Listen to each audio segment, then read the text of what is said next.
Hmm, buku bacaan dari Jepang? Cek. Figur dari Jepang? Cek juga. Gear audio brand Jepang? Tentu saja cek. Tinggal HP Jepang ya? Ah, jelas. Cek.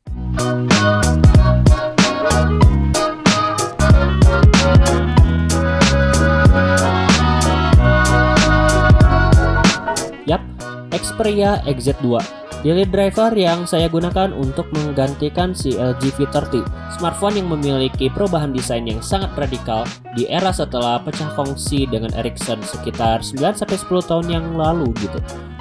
Oh ya, seperti biasa, sesuai dengan tradisi ketika membuat video owning experience, smartphone ini saya beri nama Hikawa Sayo. Mengapa Hikawa Sayo? Well, selain warna smartphone ini deep green yang sometimes seperti warna biru dan juga Sayo itu udah dibikin videonya. Sayo ini merupakan salah satu best god karakter yang memiliki karakter development yang well done. Oke, tanpa basa-basi lagi, kita langsung aja mulai gitu videonya. Mungkin kita bahas desain dulu deh. Memang desain smartphone ini sangat radikal. Serba membulat, bahkan bagian belakangnya membulat. Desain ini mengingatkan saya dengan beberapa Xperia di masa Sony dan Ericsson masih dalam satu kongsi. Desainnya begitu premium dan cantik gitu, berkat penggunaan bahan kaca Gorilla Glass 5 yang terdapat pada depan dan belakang dengan frame aluminium ala Sony. Dengan desain yang sangat membulat, smartphone ini sangat enak digenggam meski hanya satu tangan saja. Meski perubahannya sangat radikal, beberapa ciri khas Sony masih dipertahankan gitu. Selain desain yang anti-mainstream, yakni yang masih tertinggal itu lampu notifikasi yang dari masa ke masa penempatannya selalu di situ terus gitu. Ya meski beberapa smartphone sudah menghilangkan. Kemudian slot SIM yang simple tanpa harus memakai SIM ejector. Ini lumayan membantu meskipun ada di beberapa smartphone Jepang, tapi menurut saya ini adalah salah satu fitur utama yang lumayan membantu. Kemudian dedicated shutter button hingga penempatan dua speaker depan yang memiliki kelebihan ketika kita sedang menikmati konten dalam bentuk landscape, tak terhalang dengan suara yang dihalangi oleh tangan kita. Dari setiap sudutnya hanya tersedia port USB Type-C dan slot SIM plus micro SD. Yap, Sony pada saat itu menghilangkan port audio jack yang memaksa saya harus menggunakan dongle kemana-mana. Overall, sebagai mantan pengguna XZ1 dan masih ada XZ yang dipakai oleh ibu saya setuju kalau smartphone ini sangat cantik dan lebih premium, meski beberapa catatan minor. Pertama, smartphone ini licin, sangat licin. Kedua adalah peletakan fingerprint yang agak ke bawah. Ketiga, cakep, tapi kaca di bagian belakang itu nempel sidik jari. Itu saja sih catatan dari saya gitu. Nah, layarnya bagus. Gimana ya dijelasinnya? Layar dari smartphone ini menggunakan panel dengan jenis IPS besar 5,7 inci dengan resolusi Full HD+, dan HDR-nya bersertifikasi BT2020. Dan juga teknologi Sony seperti Triluminos Display dan X-Reality Engine. Layarnya menurut saya jauh lebih bagus daripada XZ1. Teknologi yang disematkan bukan hanya gimmick semata. Hasilnya lumayan signifikan, di mana jika X-Reality dihidupkan dan dimatikan, hasilnya sangat jomplang. Seolah-olah kita pakai HDR, padahal videonya masih SDR. Selain itu, kalian bisa pilih mode mau standar, editable, atau gonjreng alias vivid banget gitu. Nah, saran saya sebaiknya di standar aja gitu. Kalian bukan seorang profesional ini, apalagi kalau misalkan terlalu vivid, rasanya bakalan menyakitkan mata gitu ketika kalian cek previewnya di PC. Nah, layar yang bagus harus diimbangi juga dengan suara yang bagus juga. Untungnya si XZ2 ini memiliki kualitas audio yang lumayan renyah gitu. Seperti karakter Sony kebanyakan, yang speakernya cukup memuaskan dengan perbaikan yang menurut saya jauh lebih lantang dari pendahulunya. Posisi speaker juga turut membantu untuk menambah pengalaman pengguna ketimbang di bawah yang kadang mengganggu gitu. Bagaimana kalau misalkan kita pakai headphone dengan dongle? Kebetulan saya tes dengan Audio Technica AVC 200 yang dimana headphone ini sedikit lebih berat gitu impedance-nya untuk di direct drive pada smartphone sekaligus, dan hasilnya masih cukup bisa diangkat dengan volume sekitar 70%. Karakternya condong ke netral dengan bass khas Sony. Selain itu, smartphone ini support playback high res sampai 24 bit 192 kHz. Kalau ini sih biasa aja sih. Tapi untuk sampel speakernya kalian bisa cek di sini.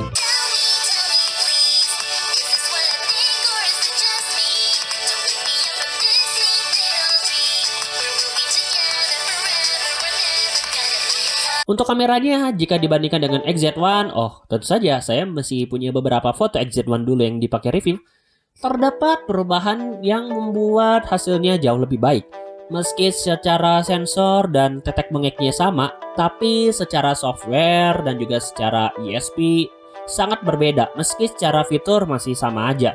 Super slow-mo ada, air effect ada, 3D foto tentu saja ada, sampai Anda bisa menjadi seolah-olah VTuber.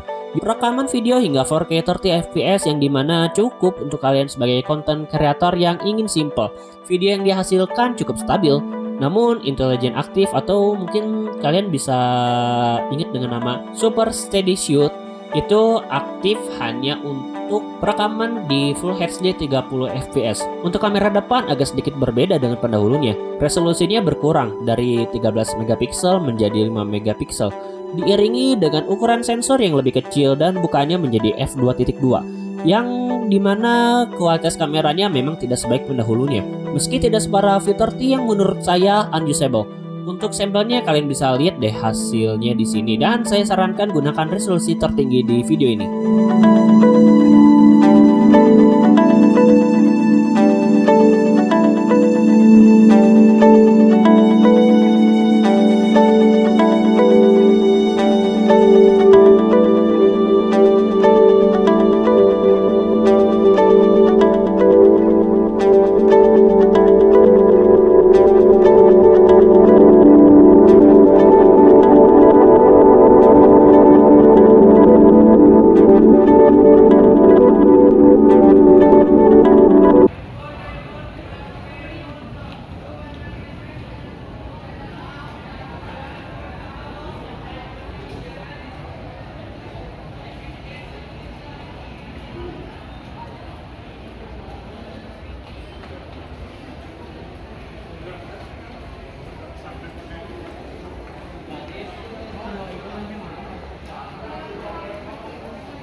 Ya, ini adalah kamera sampel dari Xperia XZ2.